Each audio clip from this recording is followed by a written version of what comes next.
In 1945, after a 4-year stint in the Navy, Hubbard became involved in ritual magic with a protege of British Satanist Aleister Crowley. They start performing ceremonies to find a woman who'll be willing to be the mother of an incarnation of the Antichrist, Babylon. Sexual ceremonies were performed between Parsons and Cameron, with Hubbard watching and telling them what to do and observing things on the astral plane. And this was meant to, she would become pregnant and they would control this elemental destructive force. I can't emphasize this too much. Hubbard was trying to incarnate pure evil so that he could control it to his own ends. But the church insists that Hubbard's participation in the alleged rituals was part of a government mission. We know about L. Ron Hubbard. He was sent in by one of the American security forces with the brief to shut the thing down, which effectively he did. Government agent or not, Hubbard was destined to become the pop therapist of his era. In 1950, at the age of 39, he wrote an essay in astounding science fiction, detailing discoveries he made about the human mind in a science he called Dianetics. The essay became the foundation for Dianetics, the modern science of mental health. Dianetics through mind. And this book, that's the background of all of this. That's what started all the trouble. Little boxes on the hillside, little boxes. The world into which Dianetics was released in May of 1950 was overall a world of conformity. You had soldiers returning to the United States, and they were effectively told this: you get yourself a good job, you get yourself a tract home, and you live a conformed life. And if you're lucky, you will get yourself a swimming pool after, of course, you've dug your bomb shelter. You will have children, and they will in turn will have grandchildren, and then you will die and you will become nothing. All of a sudden, here comes Dianetics. And Dianetics is saying, wait a minute, what if you can really rise above the state of a human being into something more special, into what ultimately became a clear. Hubbard claimed to have uncovered the cure of virtually every ailment known to man, and professed to have healed himself from partial blindness caused by an alleged war injury. Hubbard promised his book could work wonders on anyone who tried it. He said that he could take anybody who was not brain damaged, and in less than 1,000 hours of therapy, which could be done by somebody completely untrained other than having read the book, you could take this person to a state called clear. Hubbard claimed that all illnesses were psychosomatic and could be cured by eliminating painful past experiences from the brain. The brain is a sort of switchboard. And engrams is mental image pictures that consist of pain, whether it's mental or physical pain. It's there. We have two minds. We have the analytical mind that doesn't make mistakes at all. We have the reactive mind. That's the culprit. Hubbard said the troubling reactive mind could be forever discarded through auditing. During an auditing session, one confesses his innermost thoughts to another, all the while monitored by an electrometer, a tool similar to a lie detector. Auditing, said Hubbard, allowed one to relieve his mind from troubling past life traumas. Hubbard was eager to share Dianetics with prominent mental health experts. He said, here, you take it, use it, help people with it. They rejected it. They were afraid of it. But the book was an instant bestseller. And we expected this to sell about 6,000 copies, and this textbook was published. And it hit the top of the bestseller list of the New York Times, and it just stayed there month in, month out. Hubbard's open contempt for the field of psychiatry and the popular theories of Sigmund Freud also caused a ripple. Is this a form of psychoanalysis? No, psychoanalysis, they lay back. Don't associate Scientology with such people. That's terrible. That's bad manners, you know. I mean, that business about sex and all that sort of thing. That's for the neurotic or the person who is insane or something like that. That has nothing to do with Scientology. The psychiatric institutions and prominent psychiatrists kept attacking Dianetics. It became clear that what they were engaged in had nothing to do with helping anybody. It had nothing to do with making someone more capable, of making someone happier. Electroshock therapy may be recommended for other disorders. It only had to do with keeping them quiet, giving them drugs, performing electric shock treatments on them. Hydrotherapy is useful in calming disturbed patients. Those sort of things are barbarities. And I think that Mr. Hubbard was one of the first people that stood up and said, wait a minute, this is wrong, something needs to be done about it. We're going to take responsibility for making sure that people are not being turned into vegetables at the hands of psychiatry. Glowing testimonies to Hubbard's technology led to the creation of the Hubbard Association of Scientologists. Based in Hollywood, the organization taught Hubbard's courses to those willing to pay the $25 an hour for the therapy. The Food and Drug Administration was suspicious. The FDA, which believed Hubbard was making medical claims for the E-meter, paid a visit to the D.C. organization in 1963. They hired a bunch of longshoremen, sent them into the church in Washington, and cleaned the place out. They took the books, they took the e-meters, they took the vitamins, they took everything out. Hubbard, furious, was convinced that psychiatry professionals had tainted the U.S. government against him. When L. Ron Hubbard started Scientology and created Scientology in the 50s, he did it at the height of McCarthyism. And he came across with new ideas and a whole new way of looking at things in a new perspective. And J. Edgar Hoover at the time wasn't exactly fond of new ideas. And the whole approach of the United States government was to be suspicious of new leaders who were coming at the time. Martin Luther King was a great target of the FBI. L. Ron Hubbard was a target of the FBI. While Hubbard distrusted the government, he viewed psychiatry, a profession that also treated the human mind, as the #1 enemy of Scientology. It was part of the sort of lore that you learned when you went into the organization. Scientology has enemies. Some of them you will need to deal with very firmly. The enemy to Scientology is anybody that questions Scientology, anybody that opposes it, anybody that challenges it, anybody that in the Scientology language is counter-intentional. It was Hubbard's belief in the existence of a global conspiracy against Scientology that would define him and his church.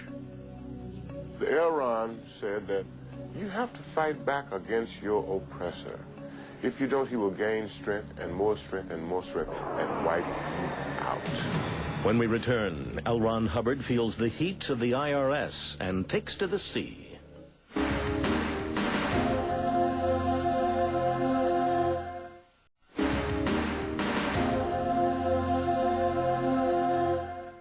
The United States of the early 60s saw a new generation of Americans, suspicious of traditional authority. The atmosphere was ripe for L. Ron Hubbard, a sci-fi writer gone spiritual leader, to spread his promises of do-it-yourself healing to the people. We live in a world where we have governments and we have societies and so forth who are desperately trying to help man. They are trying, however, to solve his problems for him. By 1960, Hubbard had taken Dianetics one step further and founded the Church of Scientology. A cross appeared on Hubbard's buildings. His writings became scriptures, and his students parishioners. It was an alternative therapy, a non-recognized alternative mental therapy.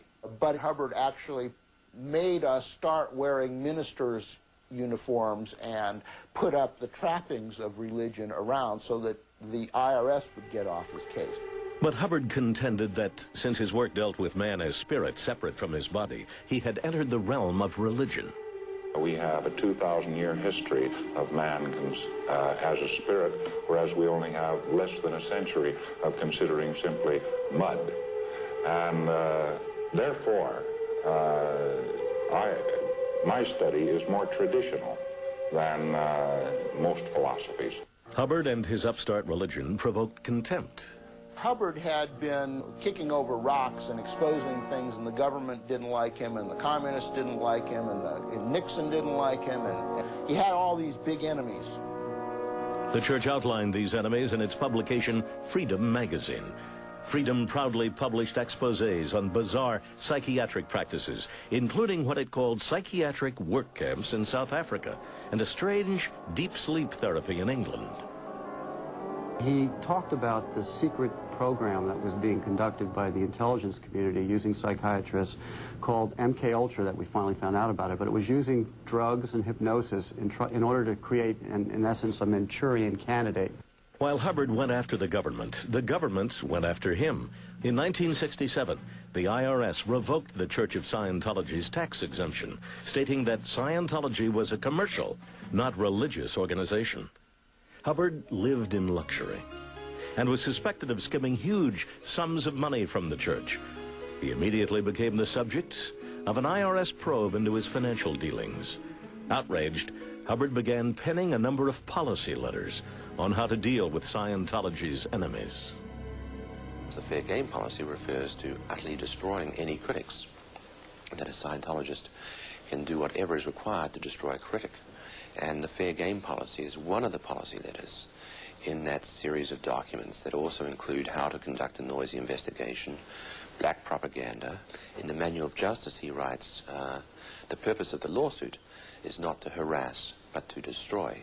Attorney Ford Green, a former follower of Sun Myung Moon, says Scientology's policies did not come as a surprise.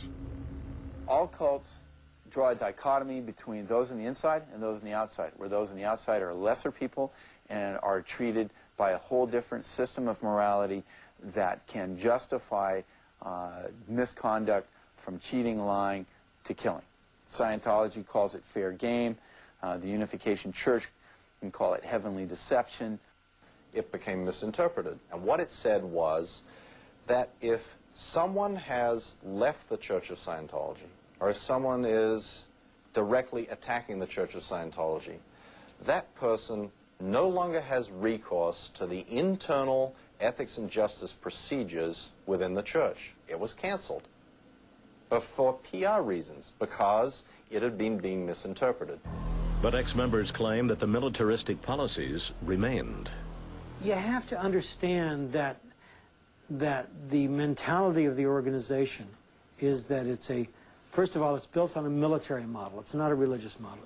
He's got policy letters that are called battle tactics, right? And there are battle plans. Hubbard's battle plan was executed by the Guardian's office, set up in 1966 to deal with Scientology foes. Hubbard, who had officially resigned as formal head of the church in 1966, put his wife, Mary Sue, in charge. But ex-members say Hubbard was still in charge.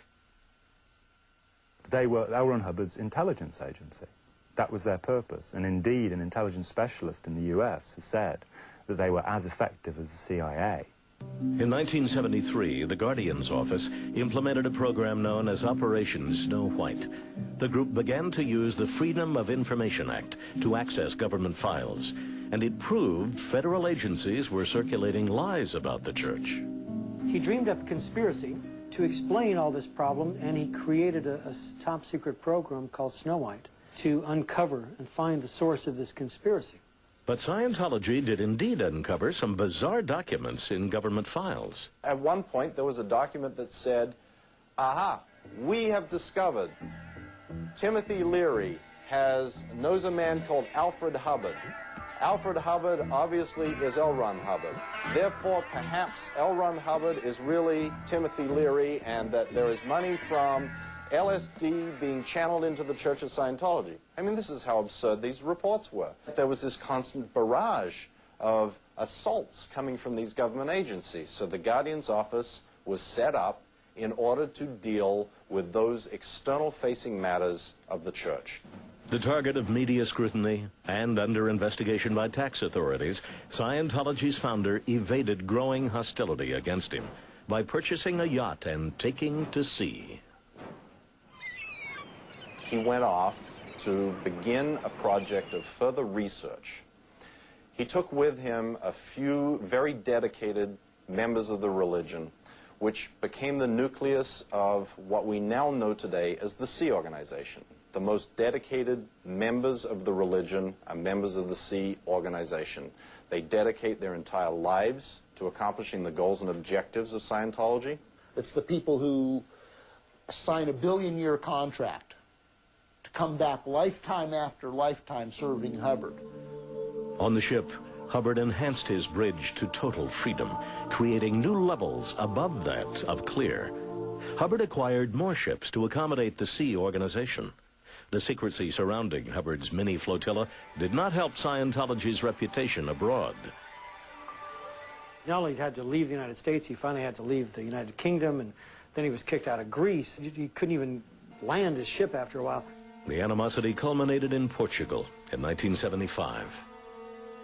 A whole bunch of people were in the streets, and someone got them all hyped up, and they filled up a bunch of taxis with rocks, and they went down to the Apollo, and they started stoning the ship.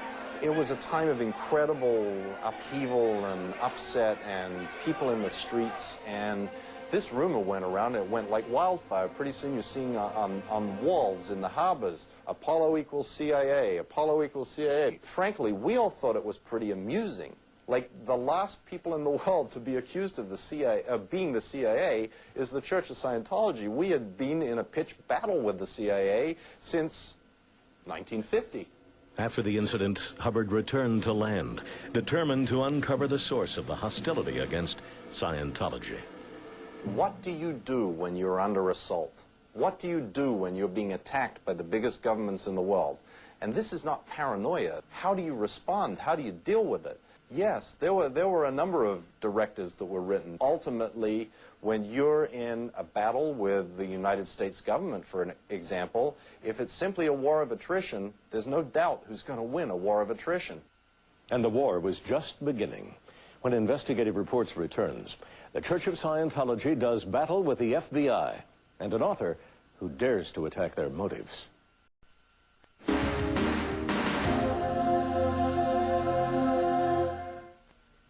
On July 7th, 1977, 134 FBI agents stormed into Scientology centers in Washington and Los Angeles.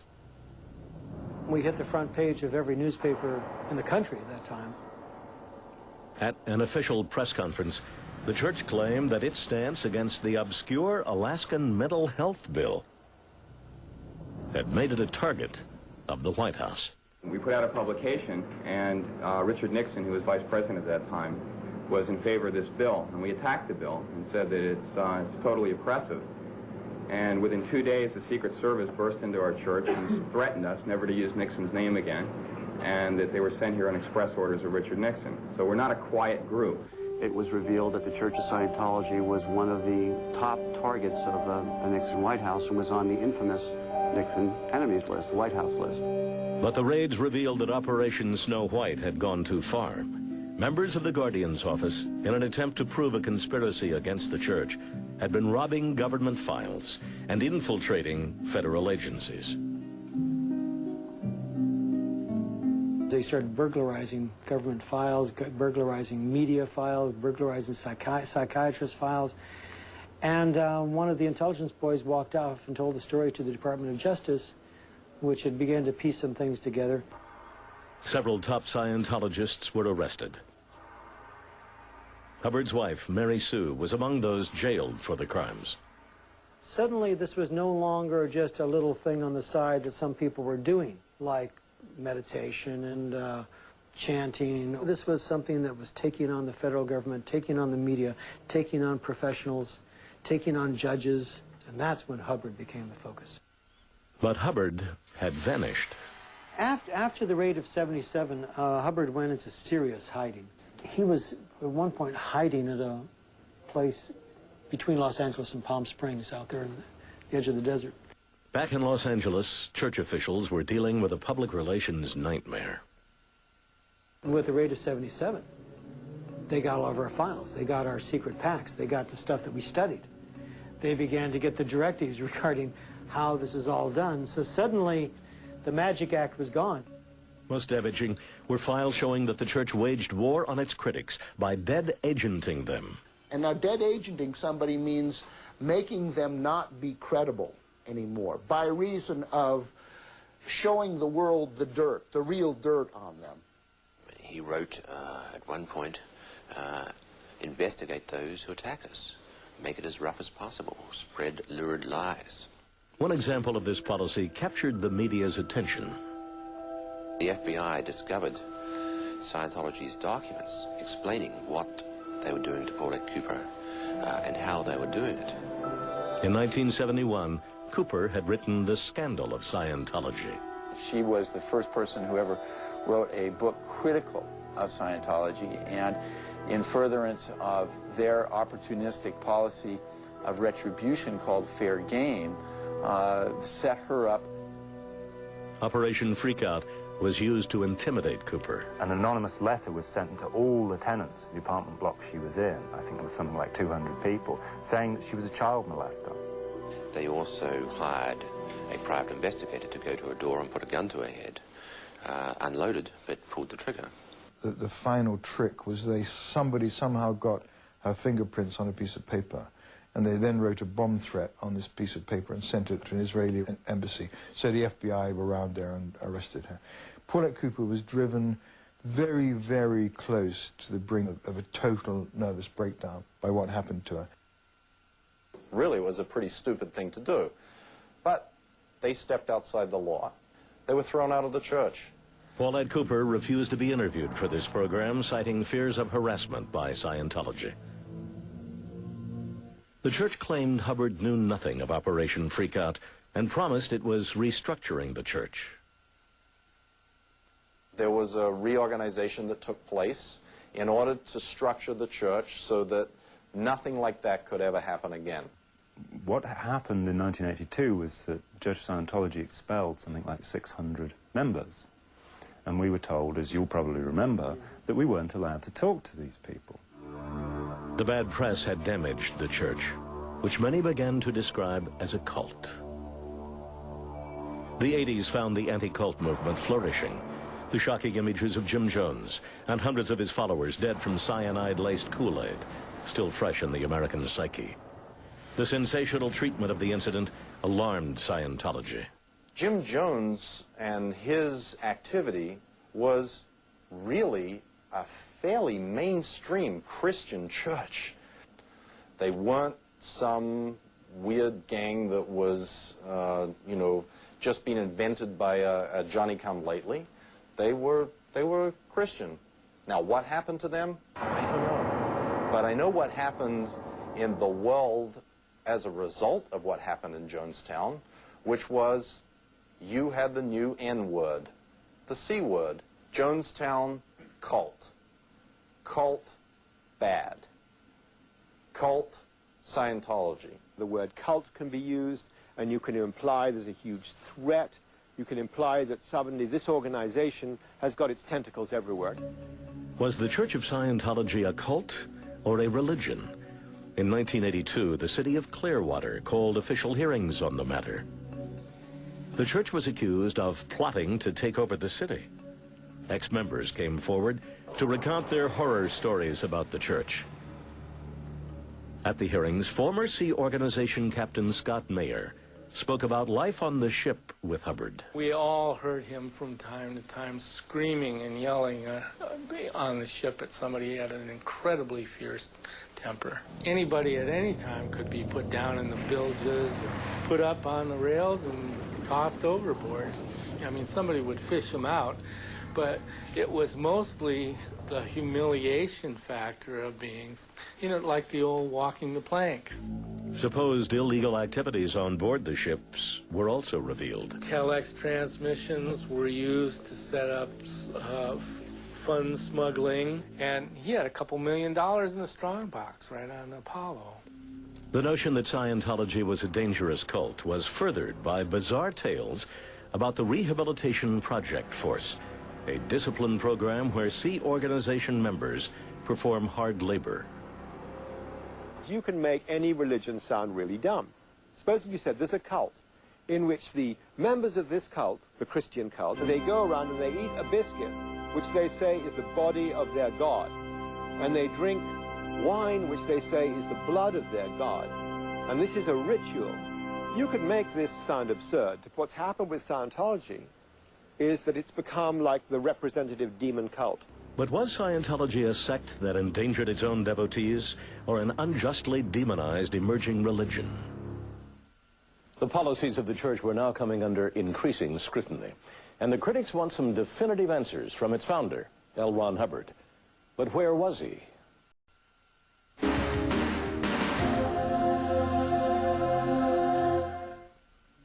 The 80s saw a series of lawsuits brought against the Church of Scientology.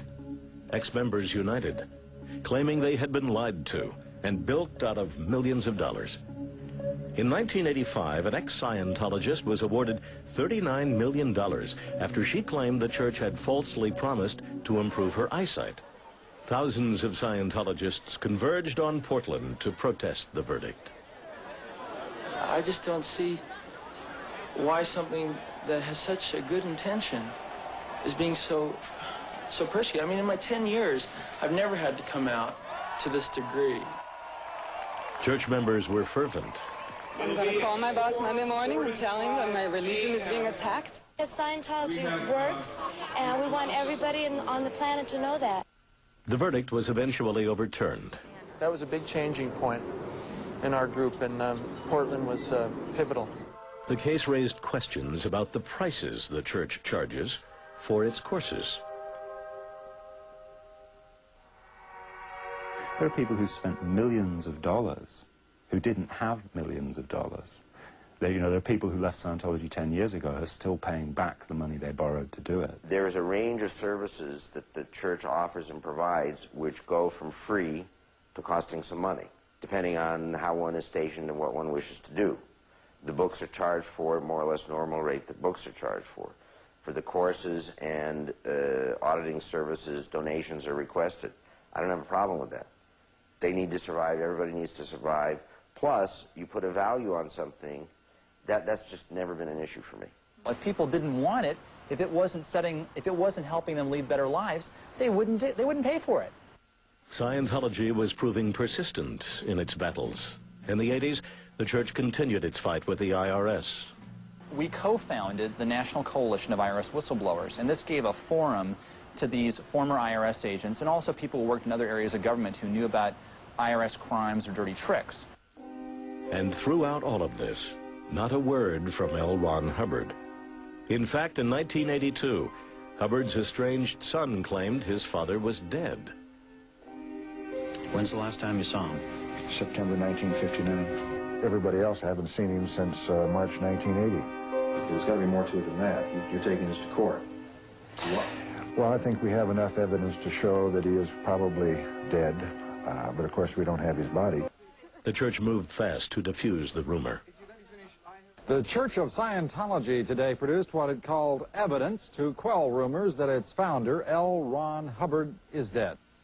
I have here my own personal copy with the 2 colored spots of ink and with Mr. Hubbard's personal fingerprint over the ink, scientifically proving that Mr. Hubbard had to be signing this document and putting together after February 2nd, 1983.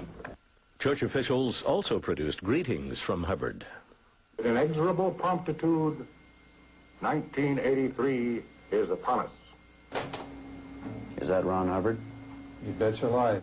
The church said Hubbard was not hiding nor dodging subpoenas, but writing and directing internal technical films. There would be 6 messengers on duty when he was filming. One would hold his chair, one would hold a packet of cigarettes, and as soon as she saw that the cigarette he had was going out, would have to light another and give it to him. One held the ashtray, one held his pen, and so on. There were 6 of them round him. One of them was put on the humiliating rehabilitation project force, where she probably served for several months because she didn't get a chair there fast enough. Conflicting reports began to emerge about how Hubbard was spending his final years. He suddenly found himself with a little spare time on his hand, so he turned to the world of fiction. What came out of that was Battlefield Earth and the 10-volume Mission Earth series. The last time I saw him, he was shaking, virtually uncontrollable. He was kind of dithering around trying to explain something about the sunlight. On January 27, 1986, the news broke. L. Ron Hubbard was dead. The announcement provoked wild media speculation. The people who were more or less having difficulty with Scientology were trying to prove that he was dead when he was alive. When he died, they were trying to prove he was alive. So, this is the media. Some cried that with Hubbard unable to cancel policies and make new proclamations, Scientology would be unable to change with the times.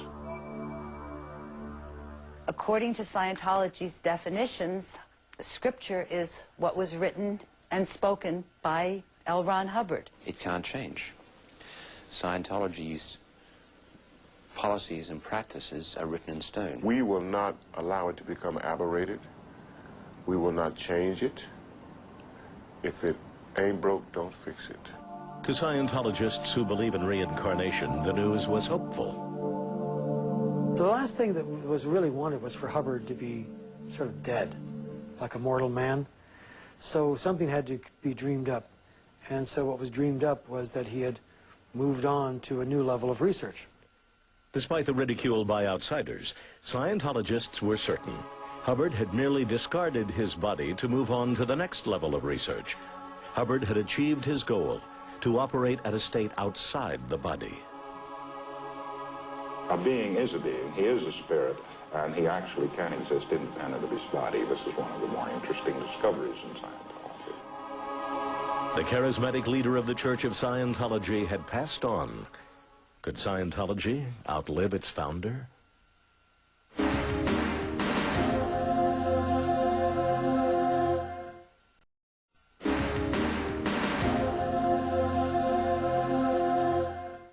Scientology lost its founder in 1986, and the news that Hubbard was no longer sparked a flurry of unofficial biographies.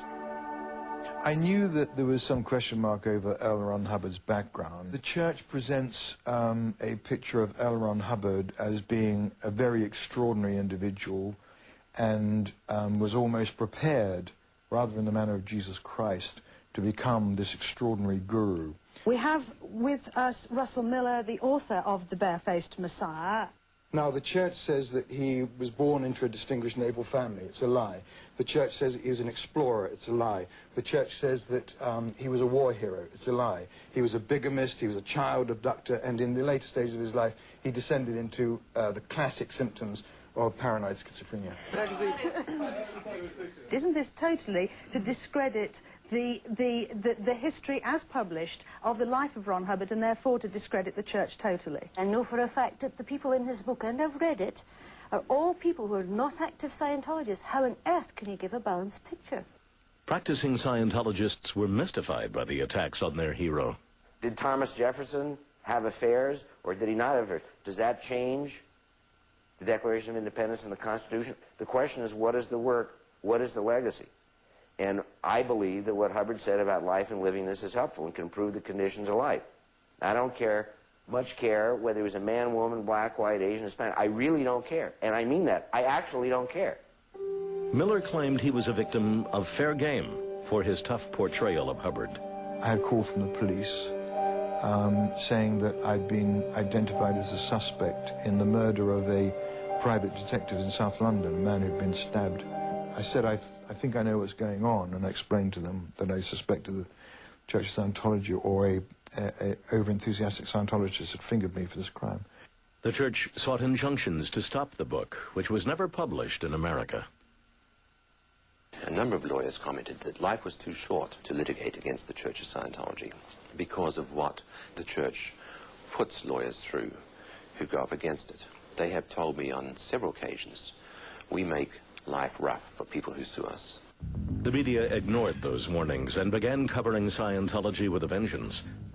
In April 1991, Time magazine published Cult of Greed, a scathing cover story on the Church of Scientology. The Time magazine article charged that the Church of Scientology wasn't a religion, but rather an organization obsessed with making money.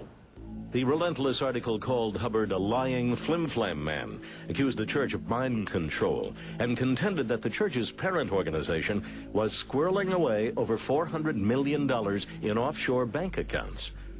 Scientology fought back by slapping Time with a $416 million libel suit.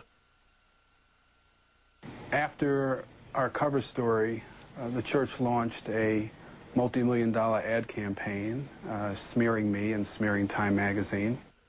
The church accused Time magazine of being at the hands of Eli Lilly, makers of Prozac, and a Scientology foe. That article was the product of a campaign that was being waged to discredit the church for exposing the dangers of Prozac. And Eli Lilly and Company purchased 750,000 copies of that magazine before it went to print. They have depressed the share value of Eli Lilly, which probably concerns Eli Lilly. And I believe it's part of Hubbard's vendetta against psychiatry. Eli Lilly refused to comment on the Church of Scientology. After spending $10 million in legal fees, Time won the suit. Defamation lawsuits can really serve as a deterrent to people who engage in provocative or controversial or offensive expression. What the Supreme Court has called this kind of effect is a chilling effect. Is the job of the press to just look at somebody's mask and say, oh, well, of course, that's what you are? Or is the job of the press to dig behind and see really what the substance is and to really see what's going on? Journalists who have covered Scientology have long held that they are harassed and investigated. I believe that Scientology tries to make reporting about Scientology a traumatic experience in the hopes that it will prevent reporters or deter reporters from writing about them. And of course, you never go into an interview without doing a background check on the reporter. So you run that reporter through the voting records, through the bankruptcy records, through court records. You interview his friends, you see what else they've done, so you get a feel of this, whether or not this is an enemy reporter. Well, of course, Scientology for journalists has become like a target of opportunity. It's like you can portray it as this demonic organization, you can portray it as greedy, as relentless, as a dangerous foe, which of course gives the impression that you're very courageous to be going after it. German reporter Mona Boutros recently experienced Scientology's tough policy on unfriendly journalists. Three persons with you, he has been physically threatened by the Church of Scientology, and they are the ones following us. They're stalking us. Our main objective in the dark side of Scientology was to inform the public about criminal activities of the church. Once we began shooting, the angle changed once the church found out about our project. Once they observed us gathering information and filming, they didn't leave us alone after that. They followed us and they put pressure tactics and prevented us from working independently as journalists. The BMW is, yes, 3 cars, and we would like to come to the closest police station. You got to say it's stalking, because that's the felony. The only time that we have done anything to investigate a journalist who was doing an investigation into Scientology was when they wouldn't come to us, when they wouldn't ask us, what is it, what's the truth about this, when they wouldn't accept any of the information that we gave them, when they were clearly operating on some other agenda.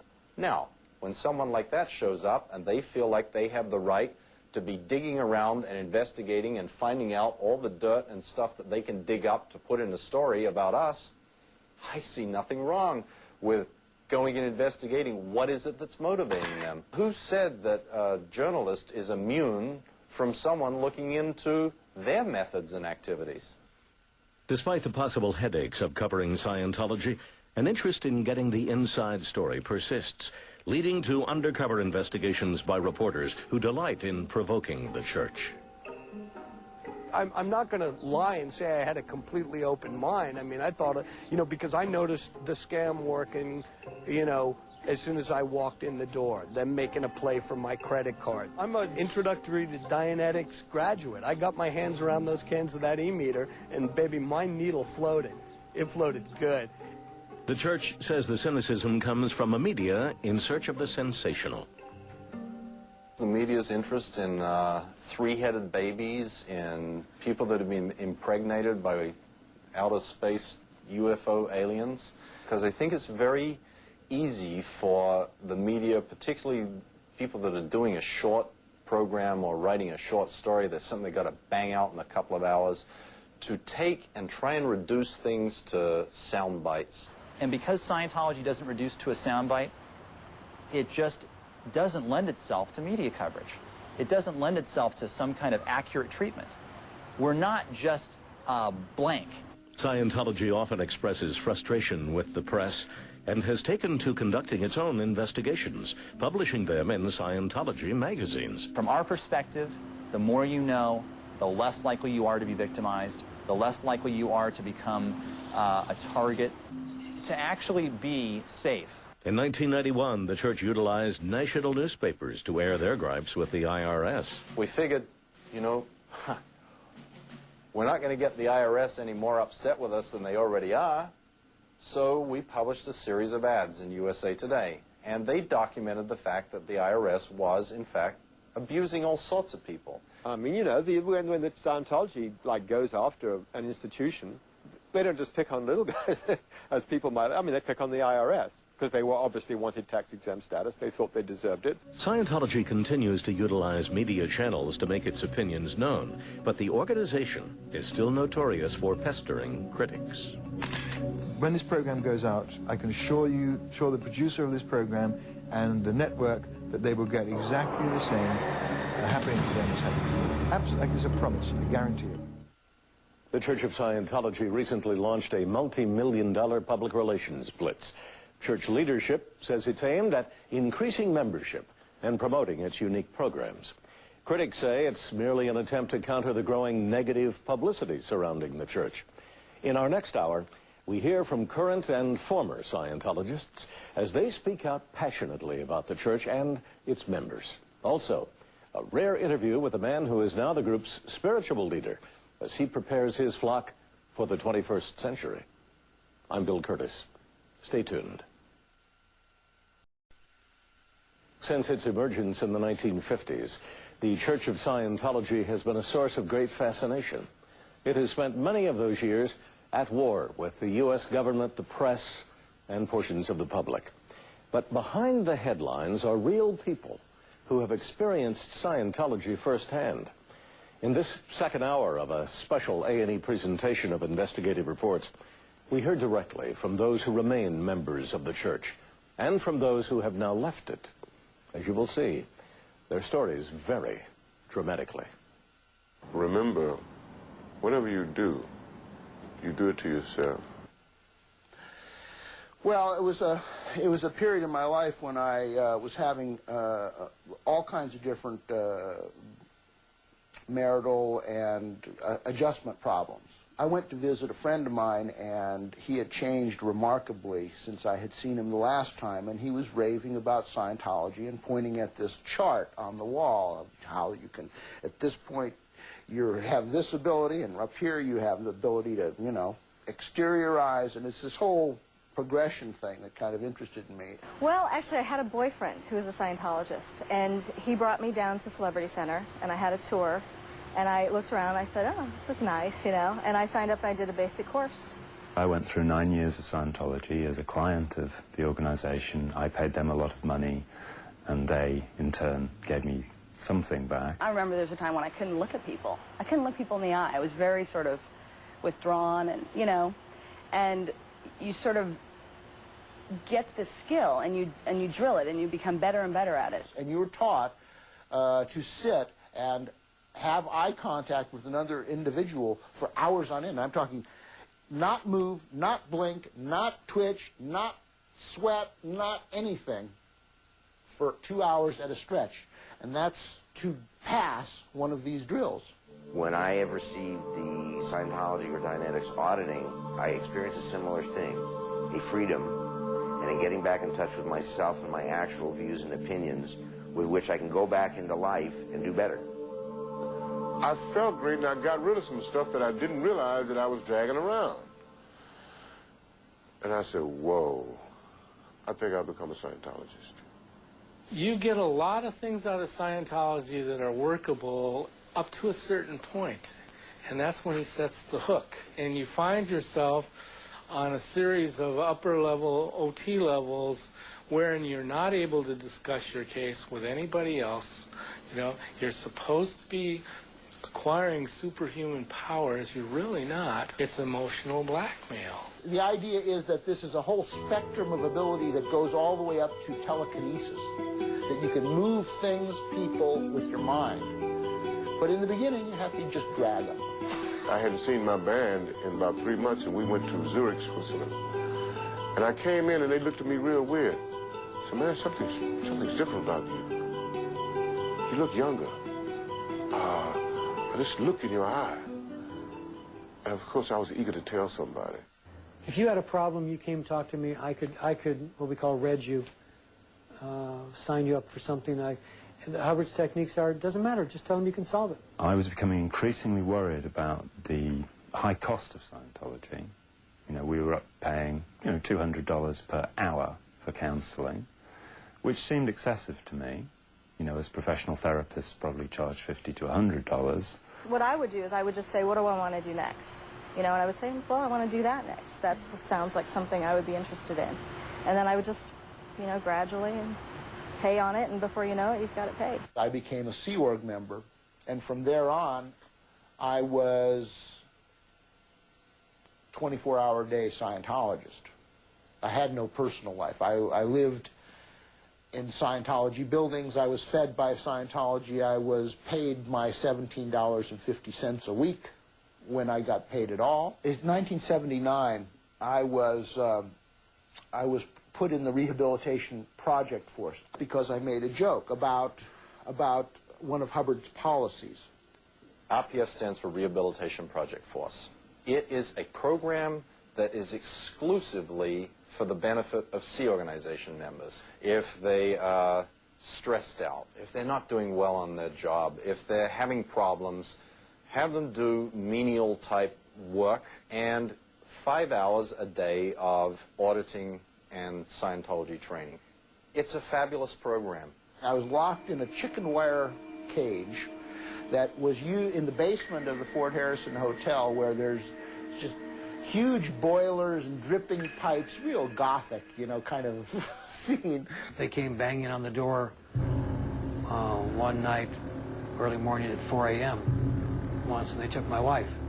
It really lets you know what it's like to live with the Gestapo when you can be so controlled and so afraid that they can just say, your wife's leaving, grab a couple of things, you're coming with us, and tell me to just go back to bed. And I go back to bed. The stories I began to hear were incredible. My membership was relatively soft. I was never on the staff of Scientology. Nobody had told me that people were thrown off the ships into the water, put into the chain lockers. I didn't know. In 9 years, that's how secretive Scientology is. And it's the mentality that it creates in members. If a monk that was in a Catholic order left the monastery, and he went out and he went to the media, and he said, you know, when I was in that monastery, I was not able to talk to anybody. I was never able to see my family.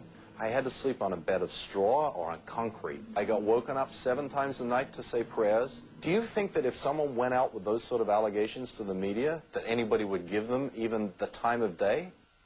If you're connected with somebody who is against Scientology principles, you're required to disconnect from them. If you want to continue in Scientology, you have to disconnect from them. Disconnect means exactly what it sounds like. You can have no contact with the person. You don't let them call you, you don't let them write, you don't answer their letters. They are out of your life.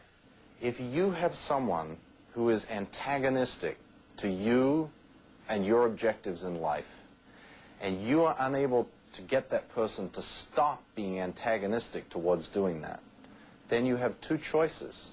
You either stop doing what you're doing that they are complaining about, or you don't pay any attention to what they're saying anymore, and you cut off the line. I was required to disconnect from my brother, and I nearly disconnected from my parents. You know, people were living in misery. They weren't getting what they were supposed to be getting, which was spiritual enlightenment. I never heard the word God used once in all of that time. I never saw a church service. All I ever did was see people worked into the ground to make money for Hubbard, and after a while I just couldn't stomach it anymore. I had to leave. That's all you have to do in a cult, is say, I'm not going to go along with it. And they got no use for you anymore. So 15 years later, I was shown the door. They came after me, and I could hear the motorcycles, because they have the motorcycles, they start out. And they came looking for me. I went to home of somebody on the reservation. I just knocked on the door. I said, "Excuse me, but my car broke down over here. Do you mind if I just use your phone? I'll pay you." And I just had some money. And I have to call, so I called my wife. And I called her, and I was crushed because she said, "They're here with me." Because by the time I got into the phone, they had gone out there and they had grabbed a hold of her and they had her under guard. And I knew I was trapped.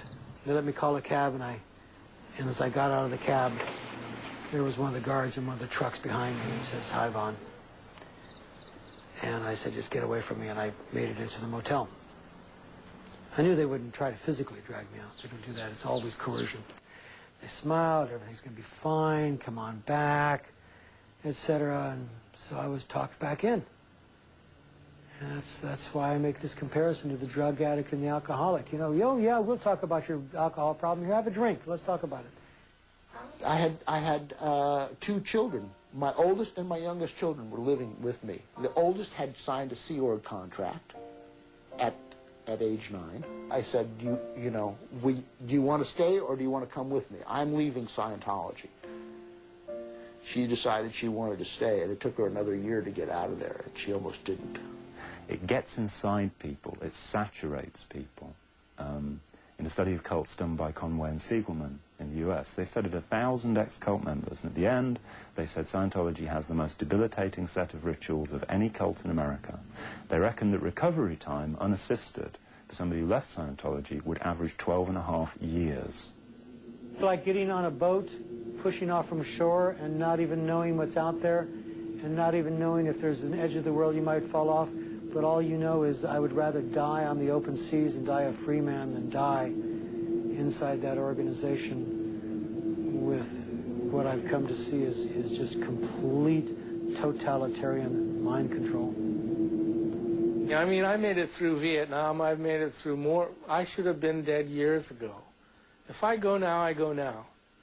You know, but if I can do something to keep someone else from getting hurt, or someone else from being conned, someone else's life from being messed up by these creeps, I'm more than willing to do it. It's a small price to pay. That's the way I feel about it. Sometimes when you veer off the road to total freedom, you can get back on. If you get off, you might get chewed up. If you stay on, you will get through it. You got to trust it. But if you freak out, I don't want to do this no more. Things can happen. If 1/10 of what these people say goes on in Scientology really did go on, there would be no Church of Scientology. This same small group of people, the ones that manage to get themselves into the media, the ones that go around, probably the ones that have contacted you and told you stories, those exact people are the people that have demanded tens, hundreds of thousands, or millions of dollars from the church to shut up. Now, if it really was true, what they were saying, why would they be demanding money to stop? When Investigative Reports returns, the church in cyberspace.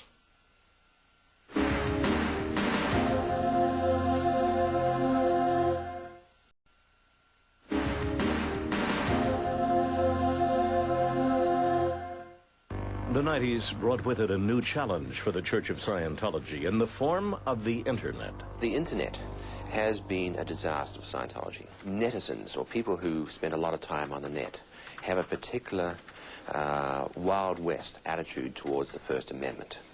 They believe in freedom of speech, and any attempt to circumvent their freedom of speech is resisted. Anti-Scientology websites have sprouted up, giving a louder voice to Scientology's dissident community. I just call them liars. I call them liars from every different angle. Ehrlich and others began denouncing Scientology and its founder. They were on the news group making false representations, lying, and I just pointed it out in very graphic terms that they were lying. And when proof was required, I quoted to give them the proof. Ex-Scientologists also began disseminating the mysterious OT3, an advanced level in Scientology that is said to trace the source of man's pain to over 70 million years ago. I think it's really irresponsible. It happens to be confidential material. And people, when they get to that level, they read and see that material. And it's placed at that level for a reason. Whenever something goes wrong in terms of public relations, it's called, in Hubbard speak, it's called a PR flap. This is the granddaddy of PR flaps. The church wasted no time in getting their attorneys on the case. This is simply a matter of property rights being protected. It is not a freedom of the press issue. It is not a news gathering issue. It is not a freedom of speech issue. Everybody has documents and things they don't want to be seen, and, you know, which is proprietary information. Everybody wants that. Why do the Scientologists go after people who attack them? I think they do feel, and they've acquired over the years, a siege mentality. And they've been under a certain amount of siege. In 1995, the Church of Scientology, assisted by U.S. Marshals, raided the homes of 3 of its harshest detractors. Arnaldo Lerma caught the raid of his home on video. Church officials confiscated materials relating to Scientology on the grounds that the copywritten works were being exploited on the net.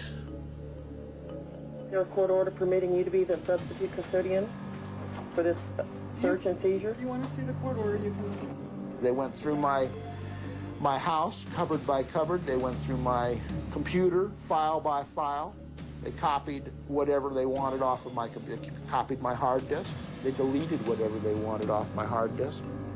They packed up books that belonged to me and to other people. 7 hours later, after going through and photographing everything in my house, looking in every closet, cupboard, drawer, and they packed up and left. Are you here with the Church of Scientology? No comment. No comment? What authority do you have to be taking these records? Do you think it's okay for him to steal property? Ehrlich and others claimed their rights have been violated. So Scientology has ensured protection of its market share by suppressing speech. Because the more speech there is, the less successful Scientology is going to be. They are really their own worst enemy. They are the ones that make the critics. Then they force the critics to become enemies, and then these people become lifelong warriors, and they fulfill their own conspiracy theories by creating enemies, by their treatment of people. I believe that on the internet, freedom of speech is a primary, and the more that we let fascistic, totalistic groups like Scientology erode our rights, the less of this fantastic new medium, the less it's going to mean. The cry that these people give in justification is, the internet is an anarchy, we're anarchists, you can't stop us, so therefore, by trying to enforce the law, somehow that gets translated into, you're trying to stamp out free speech. I think it's curious the way the Church of Scientology is attacked for harassing its critics or for trying to silence its critics. But the Church of Scientology also has a right to freedom of speech. They want to make the record straight and say what their position is, and they have the same right to do that as their critics do. A religion has no more and no less right than anyone else to copyright material and to protect it from infringement. I think it's a kind of strange position for a religion to take, saying, we have message that will save your soul and make you better, but you may not read it unless you pay me. Such incidents got the attention of those outside the Scientology debate. I first became aware of the Church of Scientology when I read an electronic Freedom Foundation newsletter in January of '95, which indicated that the Church of Scientology had tried to close an internet news group, which was a haven for critics of Scientology. Minton quickly became involved in the anti-Scientology movement, spending almost $2 million to fund ex-members litigating against the church. Scientologists are given filtering software to allow them to go on the internet because they do not want Scientologists to be subjected to critical information. You're dissuaded from contact with the outside world, reading papers, watching television, whatever it is. You might see something that is upsetting. If it's upsetting, you might need to get a session or go to ethics. Linton has recently come under investigation by Scientology for his activities. He was attacked, and the more he was attacked, the more he got involved. He's a freak. He's a media freak. He is an animal of the media. He knows nothing about Scientology.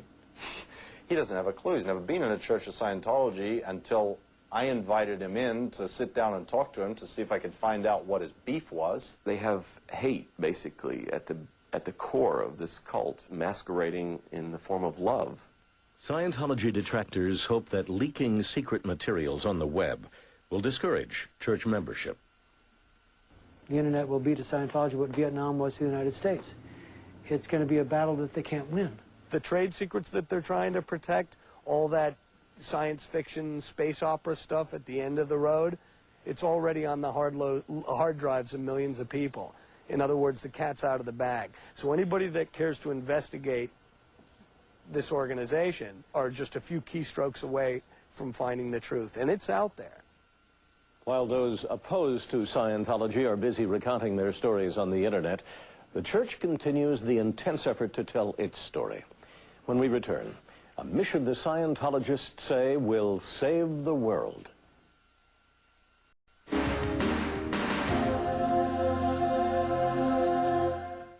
While church administration is busy dealing with a steady stream of conflict, individual Scientologists are out among the people, spreading Hubbard's word at every opportunity.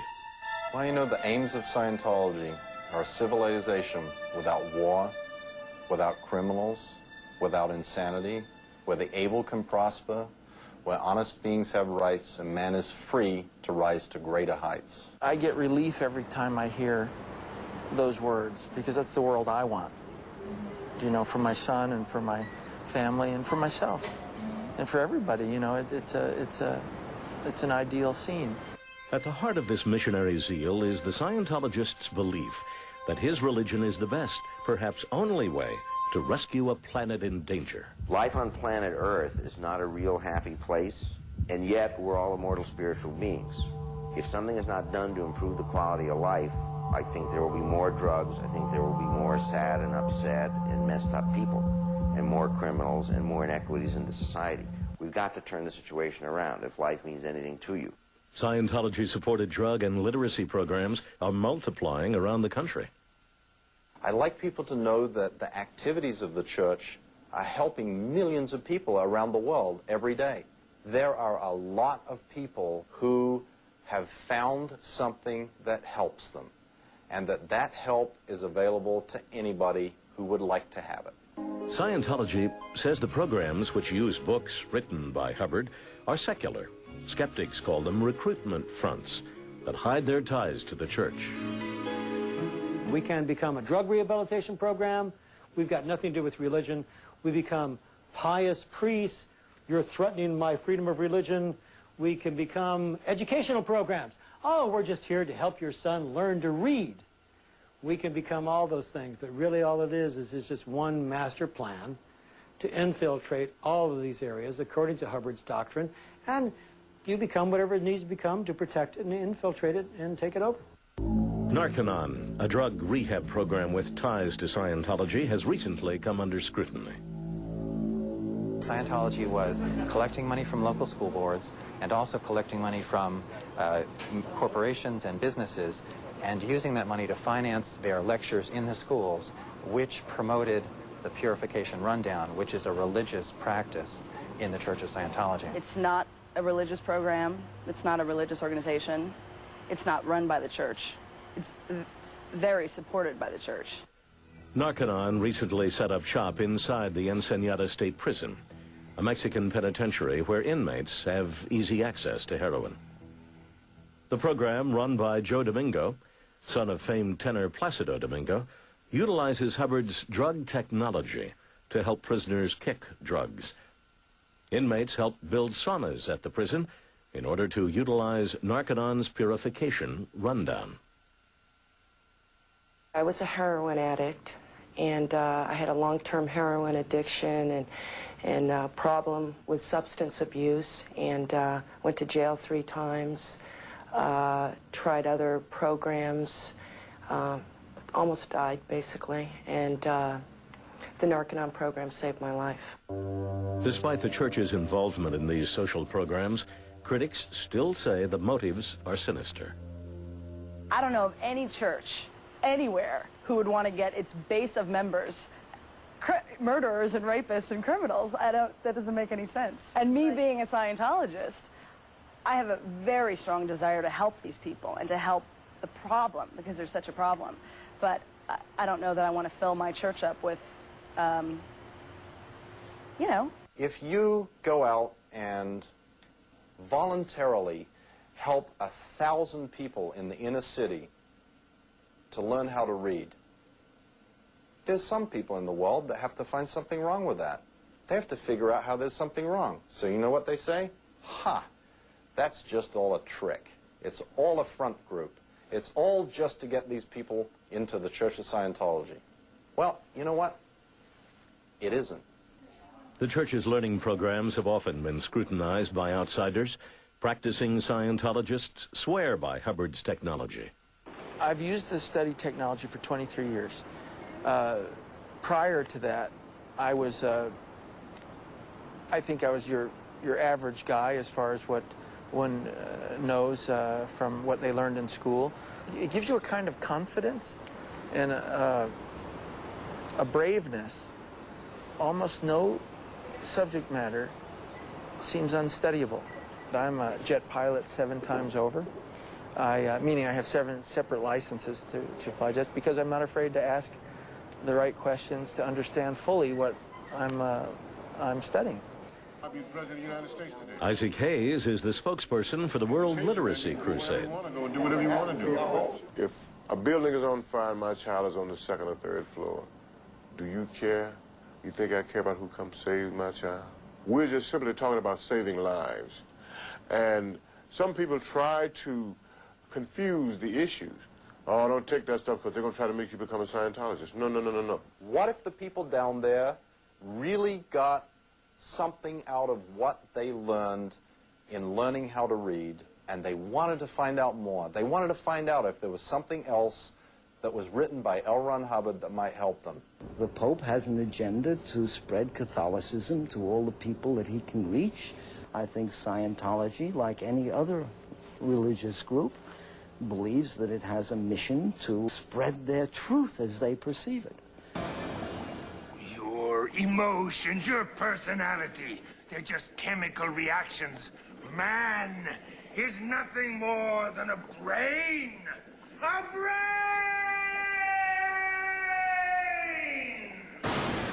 Forget the phony brain theories. Find out who you really are. It's the most popular and effective book on the human mind ever published. Scientology continues to exercise its freedom to spread Hubbard's message to the world. The church recently built a multi-million-dollar facility on its desert compound to house Golden Era Productions, its film and video studios. There, hundreds of Sea Organization members live and produce every aspect of Scientology technical films. Dianetics and Scientology are, in fact, a very successful study of life itself. Members work round the clock shooting, processing, and scoring music for massive worldwide distribution. The films are purchased by Scientologists who want assistance with their coursework. The studio also mass produces e-meters and translates Hubbard's lectures into over 50 languages. But as Scientology attempts to spread its message, there are those who work equally hard to stop it. The Cult Awareness Network, founded in 1974 as Citizens Freedom Foundation, their purpose was to educate the public about what they called at that time spiritual fraud. It was never meant to be an adversarial organization. We never intended to put anyone out of business.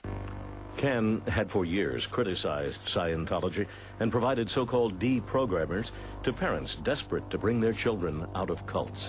They did referrals, offered exit counseling, and in the old days, I guess they used to call it deprogramming.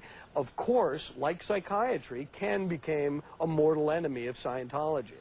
After several bloody lawsuits, the Cult Awareness Network went bankrupt, but Scientology did not stop there. In bankruptcy court, a man presented himself, Stephen Hayes, who is a Scientologist and an attorney, and he offered to buy the name Cult Awareness Network, the telephone number, and the furnishings. Immediately, or almost immediately, Scientology began an organization called Cult Awareness Network. What they did with the Cult Awareness Network of finally becoming your critic and now carrying your critic's name. I mean, you talk about body snatchers. Now you call up the Cult Awareness Network, and guess what you're talking to? You have a Scientologist answering the phone there, and that's how they operate. It doesn't get any darker than that. Such aggressive moves point to Scientology's determination to spread its word at any cost. In another life, in the next life, do I want to come back to something that's charred, cinders, because of a nuclear holocaust?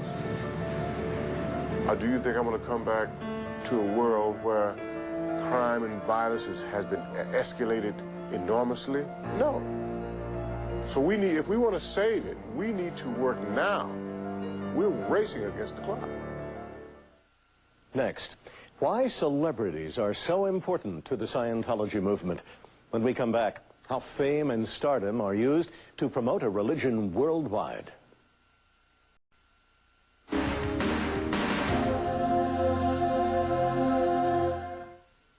The high-profile role of Scientology celebrities, which include America's most popular actor, Tom Cruise, adds to Scientology's mystique. I'm part of a frontier in a way, you know, that very few people ever get to be part of. Like a pioneer in many ways, and I've seen my efforts come to fruition. There's a famous letter written by L. Ron Hubbard saying, "Go out and get celebrities." That appears to be authentic, and it seems, yeah, Walt Disney and a number of other names were listed on it. The Hollywood Celebrity Center has long been a haven for entertainers who take specialized Scientology courses. Certificate of Special Congressional Recognition. So Celebrity Center is just like, you know, the stable datum of like growth and sanity and growing as an artist, and it's just like I'm always safe when I come here. It's the place to be. Like, everybody here is jamming, you know? Everybody's doing what they want to do. And if they're not, they're finding out why they're not, and they're getting to what they want to do. There are organizations on this planet where artists can go and find support and find the true measure of their creativity. Why do fame and Scientology intersect? There's spiritual freelancers. They're really out on the line with their emotions as their medium.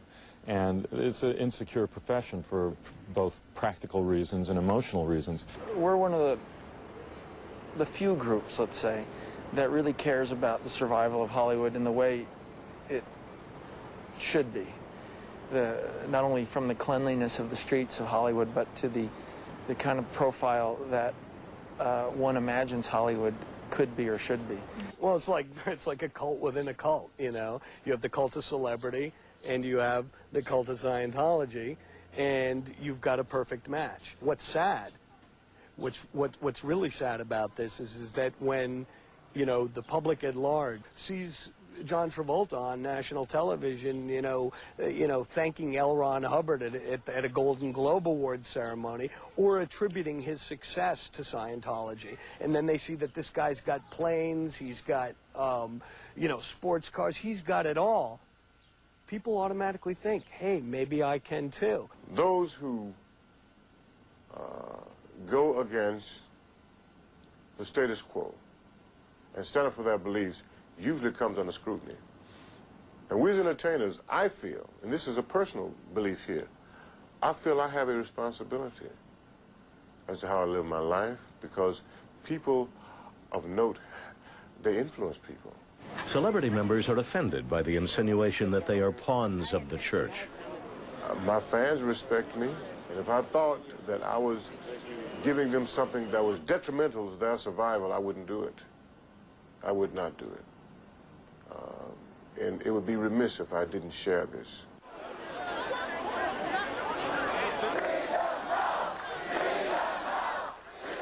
Celebrity parishioners recently came out in defense of the church, which is currently at odds with the German government. Right now in Germany, we've had over 19 human rights reports issued by some of the most prestigious organizations in the world condemning Germany's targeting of Scientologists. They're ostracized, they're alienated, they're disenfranchised. If you're identified as a Scientologist in Germany, you're going to be boycotted, blacklisted, your children will be kicked out of private school, your life will be ruined. Germany believes that it is at best a commercial organization, a political organization bent upon creating a totalitarian state, and under their constitution, because of their recent history, they are constitutionally prohibited from permitting totalitarian organizations to exist there. Germany, they're attacking the church. They're violating the very thing that they swore to uphold, and that is to protect and respect religions. The first time I heard about Germany, and there was a problem with not only Scientology but other minority religions, was right around the Mission Impossible time where they were boycotting Tom's film, and then shortly after there was an attempt to boycott one of mine. And I guess the idea was if we were having trouble at a distance, then what about the people that actually were living there? Celebrity Scientologists took their concerns to Congress. No one has died, no one has been put in camps. But if you observe that these facts are comparable to early 30s treatment, then that's, that's for you to observe. By standing up, you're doing the other religions a favor, actually. Because religious suppression is suppression no matter where it comes from, or whenever it happens. Celebrity members recently appeared at the opening of L. Ron Hubbard Way. The street, found in the heart of Hollywood, is dedicated to the man to whom many stars attribute their success. I do simply live a better life, and a happier life, and a more successful life because of Mr. Hubbard. The enthusiastic words of glamorous Scientologists helped the church into the mainstream. The one thing that was really cool about L. Ron Hubbard was that he really got the concept that if people united, and not in some airy-fairy way, but if they united and they put their, muscle and brawn together and they worked really hard, that you could create a better civilization. In October 1993, the church called thousands of parishioners together for an announcement by Scientology's top official, David Miscavige. On October the 1st, 1993, the IRS issued letters recognizing Scientology and every one of its organizations as fully tax-exempt. The war is over! Many attribute the breakthrough with the IRS to David Miscavige. A lifelong Scientologist, Miscavige took the reins of the church at the age of 22. Miscavige, who has not granted a TV interview in 7 years, sat down with investigative reports to discuss his church. All great religions have been attacked during their formative years. Scientology is no different. And the fact that we have emerged through this and come through says a great deal about our tenacity and our ability to persevere. Scientologists are, if nothing else, the antimatter of quitters. There's an old saying, when the going gets tough, pit bulls call a Scientologist.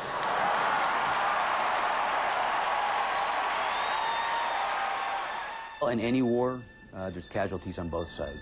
Okay, we've overcome the obstacles, but certainly on our side, throughout that time period, we've made our mistakes. And in answer to that, all I can say is a testament to the validity of Scientology is that we've also cleaned house, corrected our mistakes. You've just seen our religion emerge in the 20th century.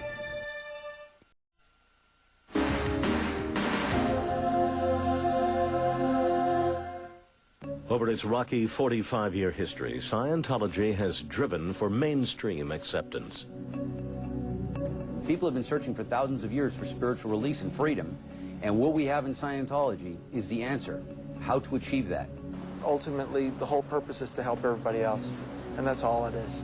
The church claims 8 million members, while outsiders say the number is around 300,000. Regardless, the Church of Scientology continues to expand, especially in Eastern Europe and Asia. Well, it's truly the religious philosophy that we need to get through at the turn of the century. L. Ron Hubbard continues to be revered by Scientology. The church has purchased land in New Mexico and California to store the Hubbard gospel. There, it will be protected from natural disasters or a nuclear holocaust. Whatever else man was trying to do, whether he was cultured or primitive and so on, he was attempting to survive. We're unique amongst other great religions of Earth in that all of our source materials of the original teachings of our religion have been recorded. So as a result, we expect that our religion will be taught and practiced the same way 50 years from now, 100 years from now, 1,000 years from now. Scientology's startling battles with world governments and multi-million-dollar companies represent more than a cheap play for money or power. By insisting that it has discovered the key to human happiness, Scientology has thrown itself into the ring with other religions in a fight for the hearts and minds of the people. What is the statement? God helps those who help themselves. Well, in Scientology, we're engaged in helping people help themselves so they can fully comprehend and understand God. Freedom of religion means that every individual has the right to believe whatever it is that he or she wants and to engage in any kind of religious practice so long as that practice does not actually harm another human being or cause a great danger to society as a whole. In this country, the government is terrified of religion. They're terrified of taking a hard look and a hard stand and saying this kind of activity is religious, this kind of activity is not. When you have an organization that has a tax exemption and a staff that will say or do anything in order to get their point of view across, I consider that to be an intrinsic threat to what I love about America. The only ethics in the world are Scientology ethics, for the purpose of expanding Scientology, taking over the heads of government, and ruling the world according to Scientology technology. We're here, we're doing our thing. We're not trying to aggrandize or take over anybody. At the same time, we want to be left alone. Nobody's got to do it. Nobody's forced to do it. I've never been forced to do it. It's always been my choice. Always been my choice. If somebody tampers with that choice, it's un-American. I don't think that Scientology should be banned, and I'm not seeking to stop Scientology from existing. I do want people to know the facts. I want them to know the truth about it, so that they can make their own decision. The way to understand Scientology is to see it for yourself. We in Scientology don't tell you what you should conclude concerning any part of the religion, but when you've seen it in action, well, then you can make some conclusions. It's all about you. It's not about what anyone else says or thinks. It's about just an individual becoming a better, stronger, more powerful individual. The only thing that I can see really occurring is that more and more people find out more and more about what Scientology is really about, and they'll sort of be ridiculed into history. People don't want to accept new ideas, a new and better way to look at something. They don't want to do that. It's just a natural a habit of man. Reality is just agreement, nothing else. All this is held together only because we agree it's held together. And that's all Scientology is. It's a bunch of people saying and agreeing and chanting, this is the truth, this is the truth, this is the truth. And when you stop chanting it, there's nothing left. There ain't no truth. There ain't no truth.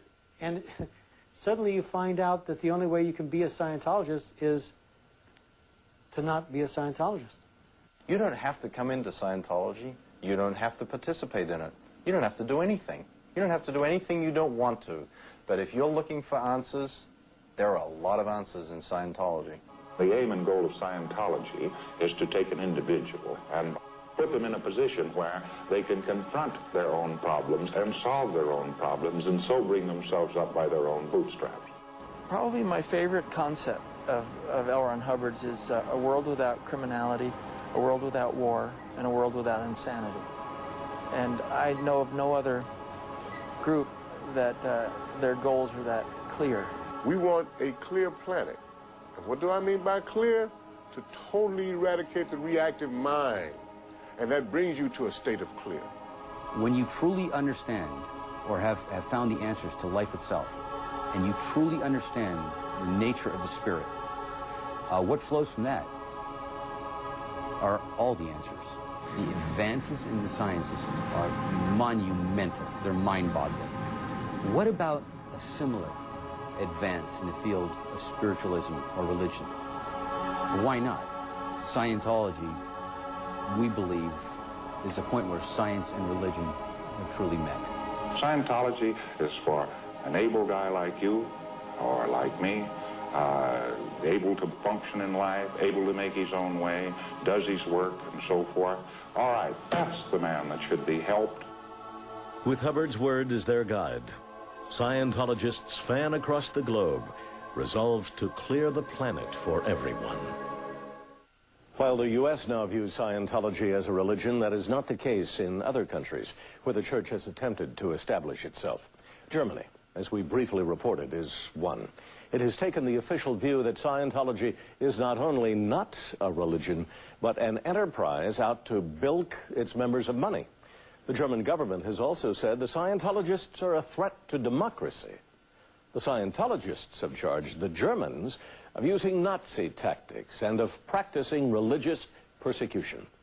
While some members of Congress have protested, the American government has taken no official action in the dispute. Join me tomorrow night as the members of New York's oldest motorcycle gang, the Chingalings, invite us into their violent and secretive gang. Road Warriors, the Biker Brotherhood on Inside Story. I'm Bill Curtis. Thanks for watching this special edition of Investigative Reports here on A&E.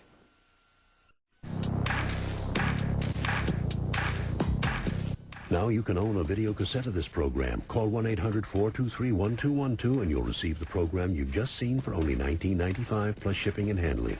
Call 1-800-423-1212.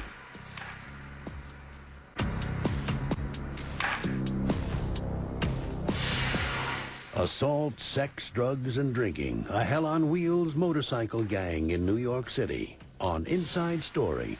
Tomorrow at 9 Eastern, 10 Pacific. Now, Law and Order is next on A&E.